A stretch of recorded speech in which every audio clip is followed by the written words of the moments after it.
We survey 4,000 plus of the largest leading CIOs, CTOs, CISOs in the world about what technologies they're going to adopt, what paradigms, and why, the drivers behind that. And what that gives us access to is basically the zeitgeist of gatekeepers, what they care about, what's driving that, and even making them aware of what their peers are doing by giving them access to our research can affect and compress the rate of adoption of radical technologies. So I'm here today to talk about how can you use information like this to de-risk your revolutions that you're trying to bring to light, whether it's social on a very micro scale or a massive new regulatory framework. That is why I'm here, as well as an excuse to hang out with all the people and amazing ideas that you're bringing to light, and I really want to ensure that they actually happen. So, a funny thing just happened to me in London a couple months ago. I was there for blockchain nonsense. All the inspiring people gathered again in that kind of microcosm subset of this community. And there's been a fund that's been kind of trying to work with me, and I want to work with them because they're involved in a lot of impact investment space stuff that I'm really interested in and passionate about. And one of them asked me out for lunch while I was there, but the lunch turned out to be a kind of ambush meeting with one of their potential investments, and they had me kind of lead the assessment of that tokenization project. And I was like, this is fine, this is great, but afterwards I was thinking, you can't really just ambush that kind of thing on people, and I don't know who they are. You're saying that I'm already working with you. You can't take away my choice to kind of vet and decide who I associate with. While I was thinking that, the person who invited me grabbed my shopping bag and walked into a cab, and I was like, okay, they're making up for it by getting my cab, that's great. But then he started saying, okay, so we're about 10 minutes late for our meeting with Alexander, he's expecting you, and so we're gonna just be there in 20 minutes, and I was like, you can't just, and so I unleashed what I had been thinking to him. I was like, you can't just say that I'm working with you without me being able to vet this. We hit some traffic on the way there, and I just grabbed my bag and hopped out of the car. That meeting was with Cambridge Analytica, and they were looking for an advisor for their tokenization project. And it was the absolute worst case scenario of what could happen with someone using your name, and you don't have any choice, and it's a black box of how your information is being shared. And yeah, cut 2 weeks later, and Zuckerberg sitting on his little booster seat in front of Congress explaining how he could possibly associate with such people, which almost happened to me, so I can kind of sympathize with him. So, what is the scandal of the scandal?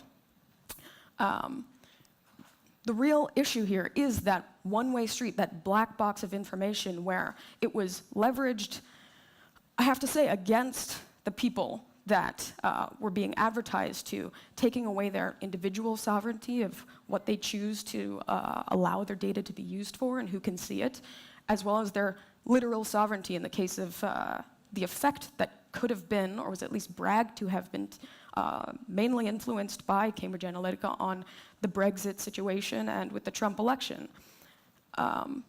So the issue with having this paradigm where it is this black box, one way, you can either use social media or completely pull back and become a hermit and join an Amish village and not take part in society. And they say, well, it's your choice. You can opt in or out. And that's not real choice. We can do a lot better. The reason that we developed calculus is to keep up with the rate of change. Things are always moving.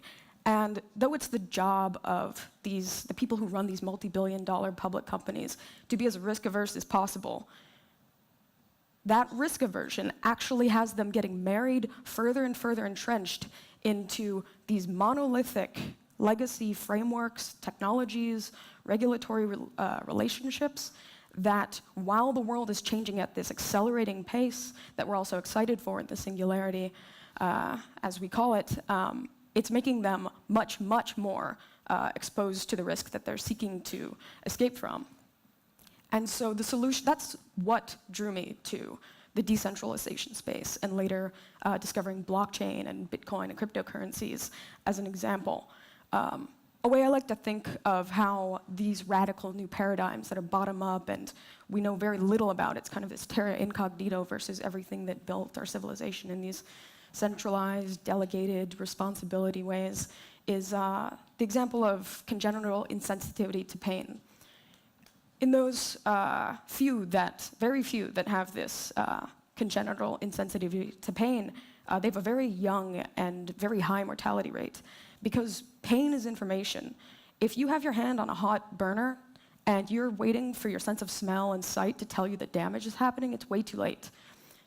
When you have all of these pain sensitivity neurons and nodes that tell you immediately before you can possibly have a critical thought about if this is damaging, why, maybe this could help you do something later on and you assess, oh, the look of it's cool, the smell of it's fun. It's not. There's something wrong with you if you think that. You should probably speak to someone about that. But before any of that cognizance can take place on the node, on the ground, it's informed right away and action can happen. And it's not an average of the best action that can happen of the rest of your body feels this and 1% of your body feels this. So we'll respond with this one-size-fits-all solution where that's accounted for by that much. No, action has to take place and be informed by what's necessary right there, which is always going to be different, and one size will never fit all.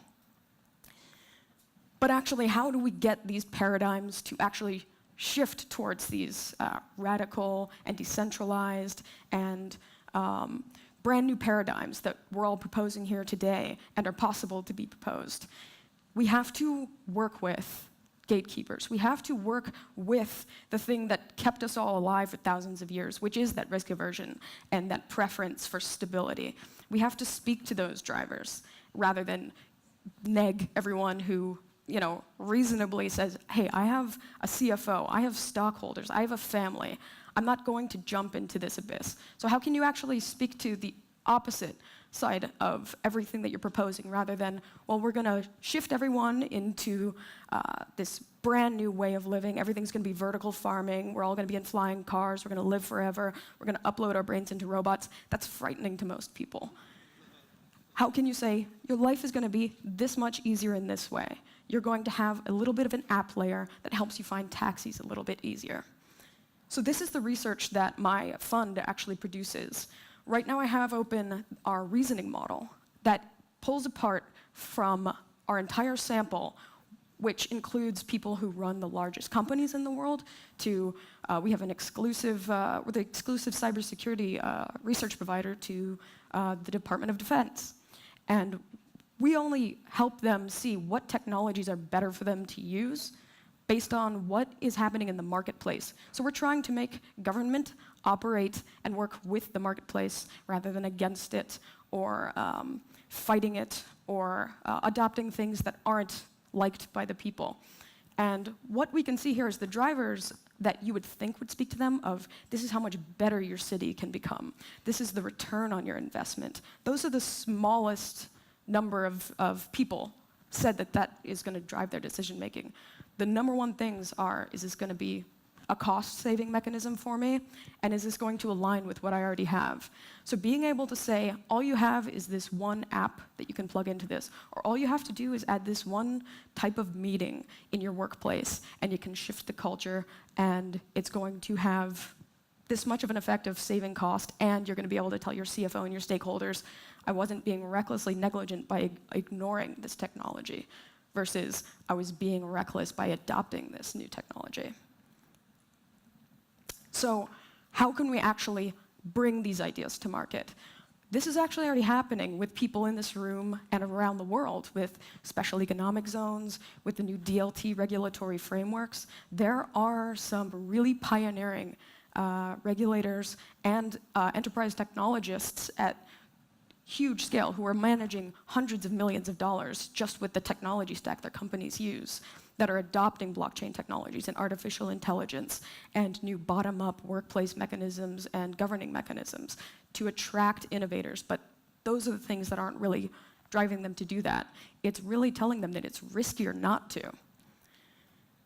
What's at stake is that we may not see these ideas leave the echo chambers that we've built.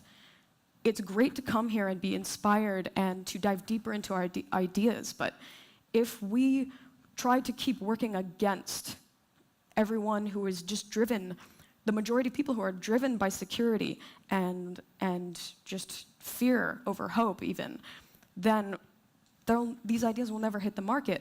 I was inspired in college by seasteading, by future cities, by all of these new paradigms, by brain uploading.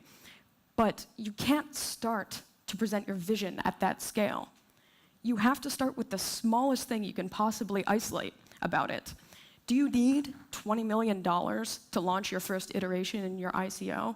Do you need to have the biggest partner in the world to get this thing to be adopted? No, absolutely not. Start with the exact smallest thing that you can possibly test your smallest hypothesis involved here. One Facebook post, one survey.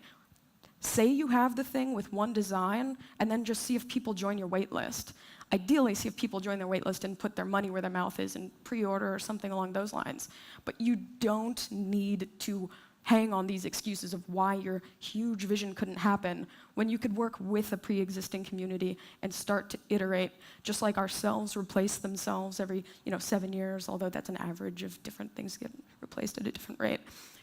We can replace the current institution one cell at a time.